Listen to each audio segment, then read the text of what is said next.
Hello and welcome to the third round of the Formula E Championship here on the beautiful beach of the Uruguayan coast in Punta del Este. What a place to be.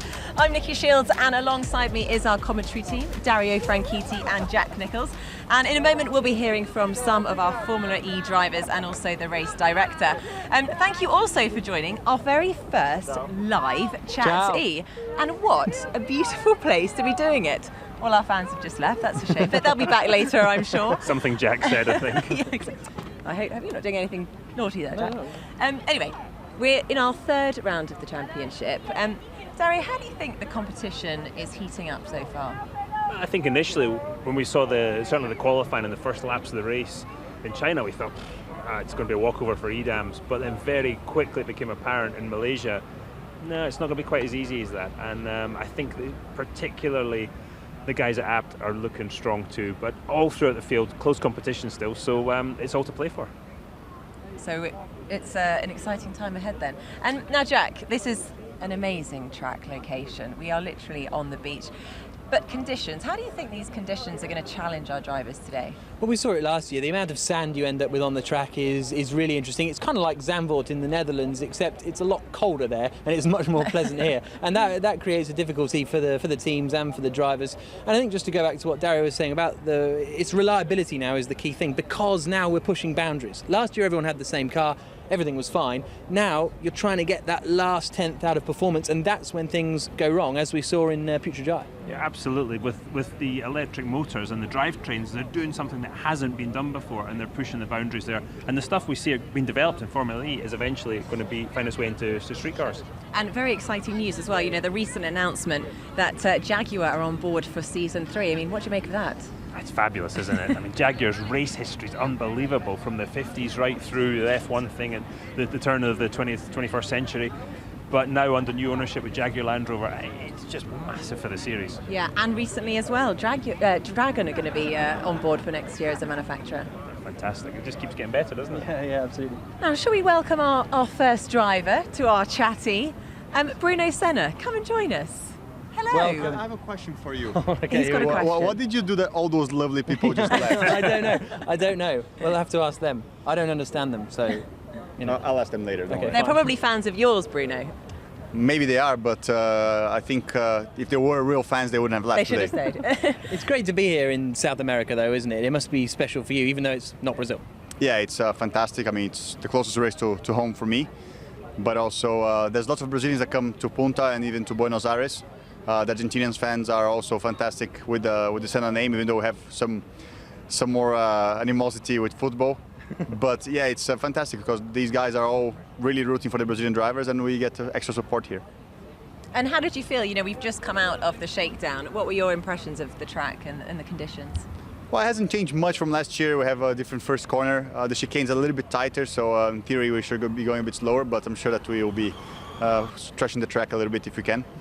But yeah, it's the same thing. Last year, the track is super dirty on the shakedown, and then it cleans up, and it gets much better towards qualifying. So yeah, lots to learn. We have lots to do in the car, so I'm excited for tomorrow.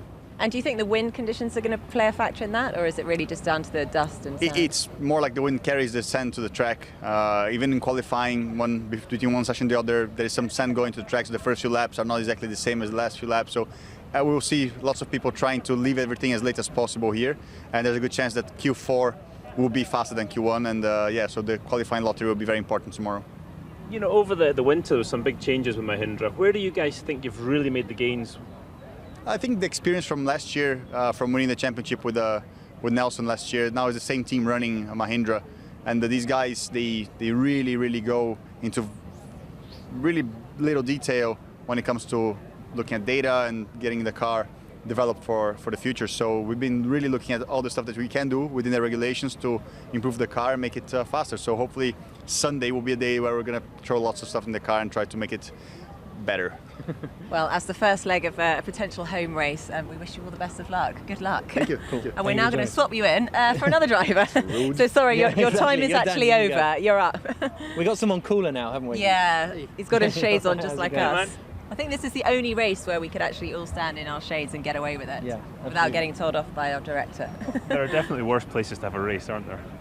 Now, Antonio, how are you doing now? Because this apparently is a place where you're quite relaxed. You're at home on the beach because you're a bit of a very surfer. similar, yeah. I live in the coast, on the coast in Portugal, so it's very similar. It reminds me of home, and it's great that the pit lane is just behind the beach. It kind of it will be really good for me to relax in between sessions, and yeah.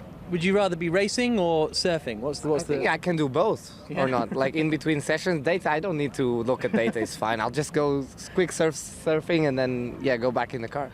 Hope your boss isn't listening. Yeah, I think Jack actually tested. It was how many seconds? A 20-second 30 walk. seconds from the commentary box Jack to the walks beach. very slowly, so you'd probably do it a bit quicker than that. How does this rate, in terms of races on the calendar? Is this one of your favourite ones to come to? I think so. I mean, Formula E is great with that. I mean, we go to some amazing places and race in really cool cities and venues, but this one is probably one of the best. It's walking distance, everything. It just gives you. It reminds me a little bit of Macau, to be honest. Obviously it's much nicer, but you walk everywhere and. I don't know. It gives me a great vibe to be here, and obviously when the sea is closed, it makes me feel really good. Have you been surprised at the performance you guys have managed to get out of last year's technology, essentially? Yeah, a little bit. I mean, we talked on the grid back in Malaysia, and it was really, even for us, was a bit of a surprise. I mean, I think we've benefited by the others making small mistakes in qualifying. Lucas tapped the wall a little bit. I think Jerome was in for a good lap as well. But in the end, this is Formula E. You have to deliver in qualifying, and we did a decent lap. In the end, started near the front. And then in the race, it was where it really surprised me because we were really keeping up with them. We wouldn't be a good enough challenge for Lucas to win the race, but for sure to bring the car in P2 or P3.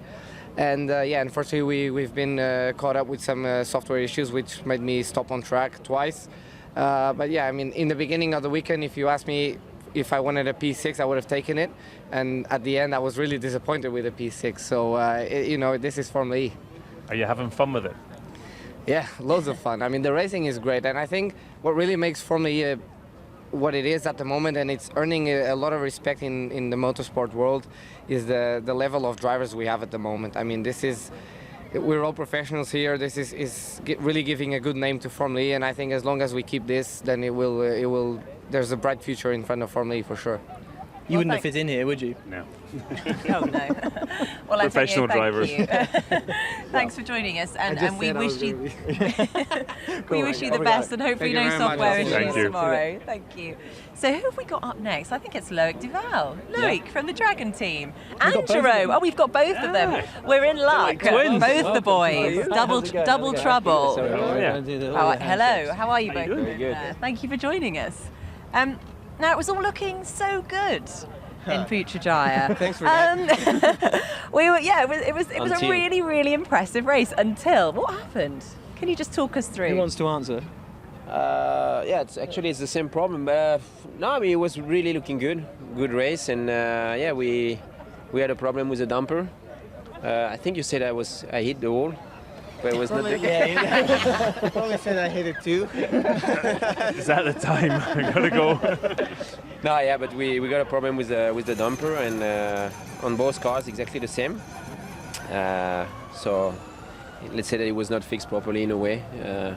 Just a small point of lock tip maybe would have helped for that. But that's part of it. And at the end, when you can score a good result like that for the drivers' championship, for the team, it's really important, especially when the EDAMs are not at the front.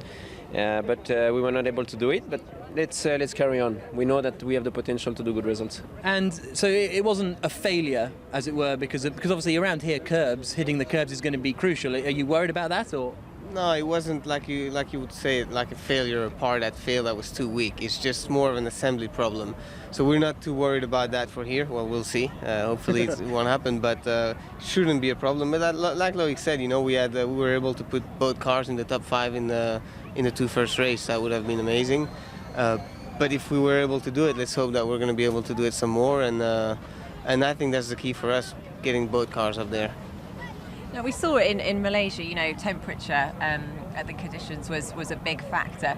Do you think tomorrow we're going to see the temperature being another issue with the battery? I think it's going to be part of it. Maybe not as much as the race in Malaysia.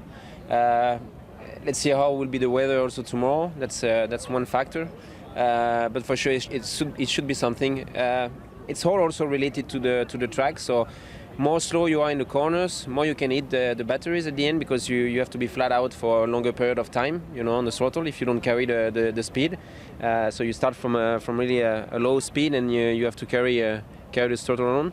So yeah, let's see how it goes. It's still a question mark how much it will be an effect on the race, but I believe that it's going to be something that we will have to be careful about. Now, the big news this week is Jaguar entering Formula E that we touched on earlier on. And firstly, Jerome, what are your thoughts on that, having been part of manufacturer programs in the past with Bentley a couple of years ago, and also Dragon becoming a manufacturer too? Yeah, well, I think it's important for the championship to get big names on board, and it's important for us. It's important for us as drivers, for the championship in itself. But I think it really proves and shows that there's a big interest. I think it's building, it's going in the right direction. When we all signed up last year, you kind of know that you get a great potential, but you're waiting to see, well, is it going to take off? Is it going to take the right direction or not? And I mean, clearly it is taking the right direction. The names that we have in Formula E are pretty impressive. On our side, of course, it's great that our team is making that step forward. I think it's important for the development and to make another step. At the moment we're still somehow dependent on another party, and it's going really well at the moment. We've got a good powertrain and so on. To make the next step, we want to be able to get all the things in our hands and be able to do what we want to do. So hopefully, it's going to go well, but it's a good thing.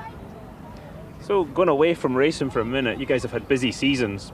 What are you guys doing for Christmas? What's the plan?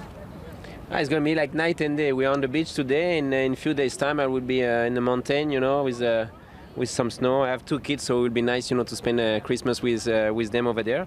And just few days, few weeks out of racing, which actually it's good. I was on my computer counting the amount of days in the plane I spent, and so it was a busy season. But let's say that we are happy to have such a nice programs and to enjoy how much racing. It's a good problem to have, huh? Yeah, exactly. He's complaining about traveling all the time. He's getting older. It's okay. Yes. Okay. Well, Jerome Loic, thank you so much for joining us and talking us through it, and we wish you all the best for tomorrow. Thank you very much. And hopefully that Thanks, guys. suspension will do you justice. We do care about Jerome's Christmas, though. Oh yeah, of course. care. Yes. On that We do note, care, yeah.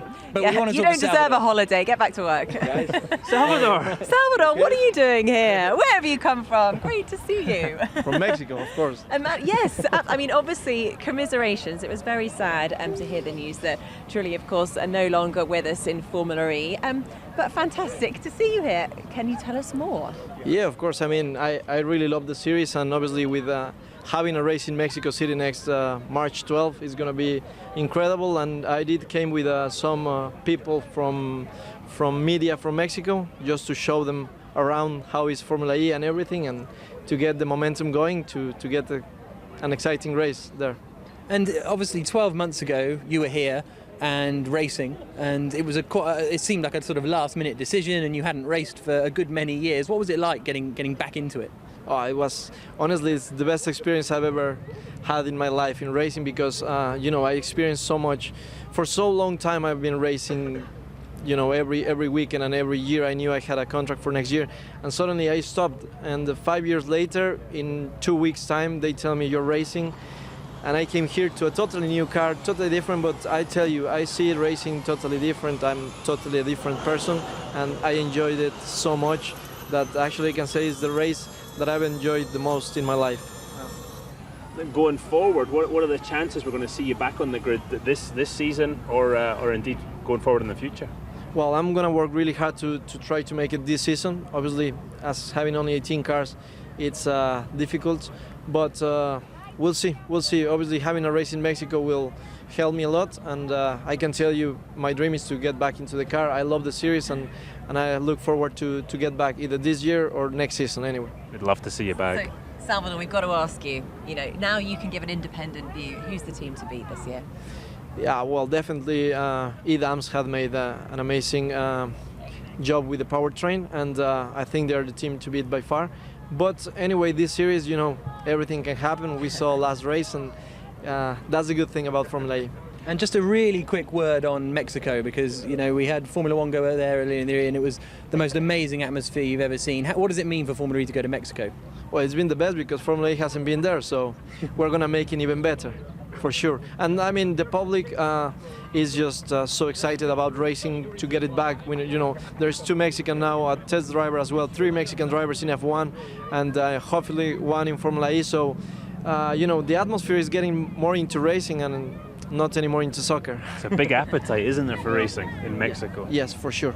And as I said, I think the series needs to go there to understand how much we can do over there, and the public needs to see what we have to offer. I'm looking forward to it. Yeah, Me too. Absolutely. Well, we hope we see you in Mexico. Oh, hang on a minute. We've got some gate crashers. You're done. They just love the camera. They just love the camera. Okay, well, thank you so much for joining us. Salvador, today. thank you. See you in a bit. Good luck. See you in a bit. Thanks, Yeah. man. Take care. See you. Now we have our defending champion joining us. Hey, how's it going? You all right? Hello, PK. Oh, I get a kiss. Oh. Wow. Oh, I get 2 kisses. I feel a bit Excellent. offended now. I think I don't. So, Nelson, how are you? How was your shakedown this afternoon? It was okay.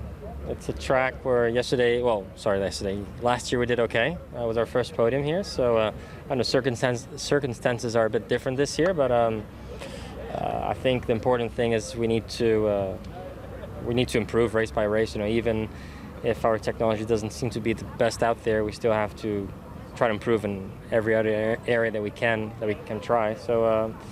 Yeah, I mean, we'll see what happens tomorrow. And are you still feeling frustrated? Because, I know we have a chat. It's before and at the end of most races, and there is definitely a frustrated man in there. I think, slowly I'm understanding that, as much as I can say it, that, okay, it's going to be a year where we're going to have to work hard together.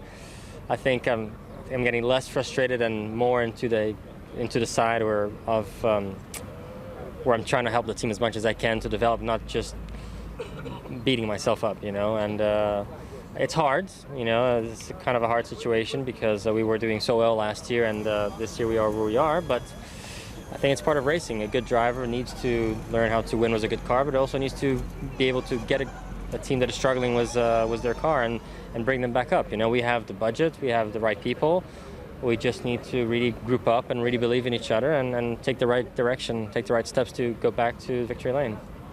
Talking about the shakedown for a second, these new rules with the shakedown, are you learning more from those laps you got today? Oh, for sure. What we had before was good to maybe figure out what's happening with the car, but now you really can brake much harder, carry a bit more speed into the corners, and really see, especially all these tracks, all these urban tracks that we built, that Formula E builds.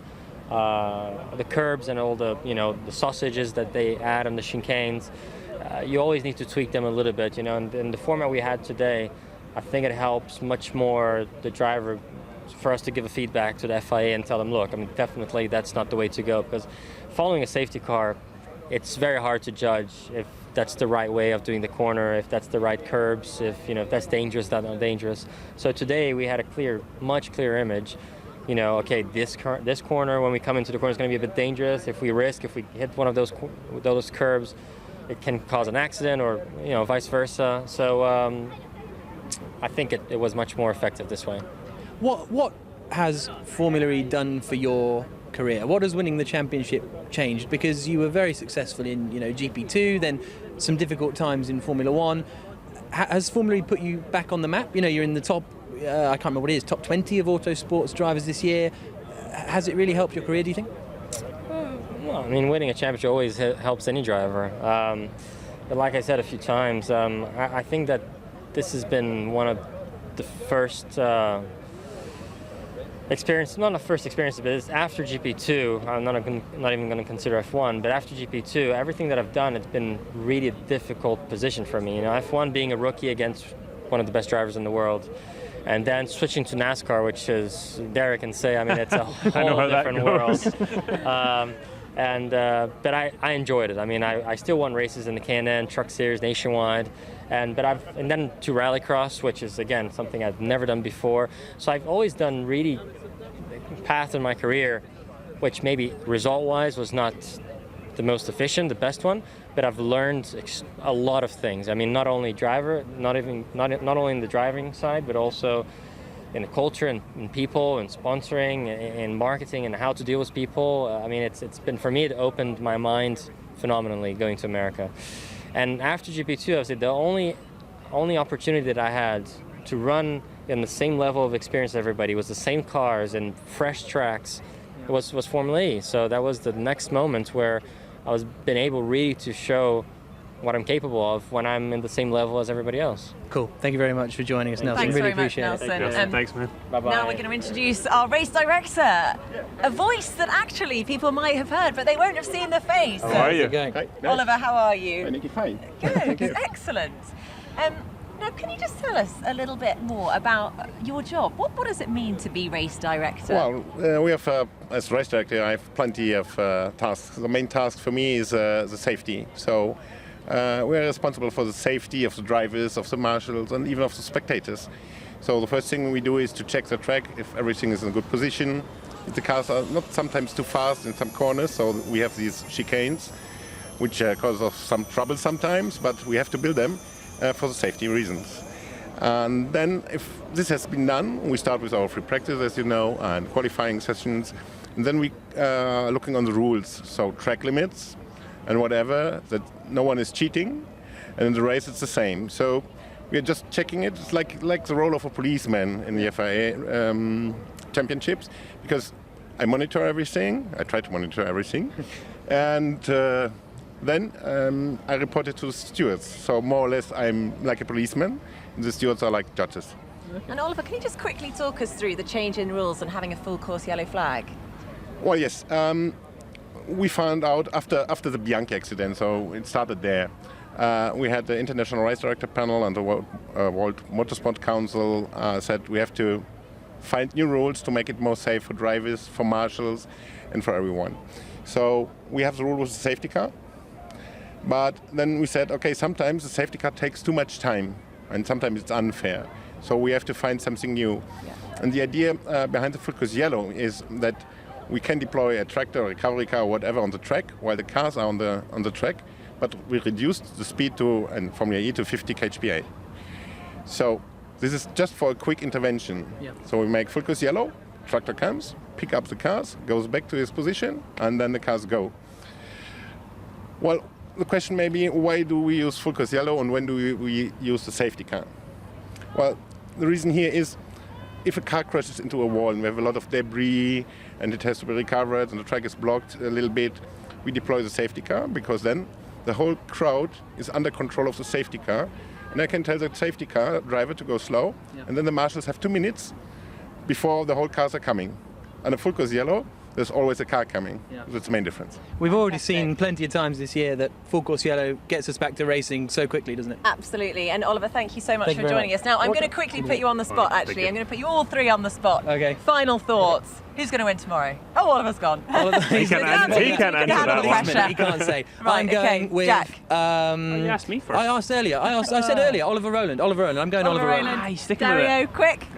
Sebastian Buemi. Sebastian Buemi. Oh, typical. So boring. Anyway. So boring. Well, guys, thank you so much for Who's joining yours? us for our very first live. Who's mine? Yeah.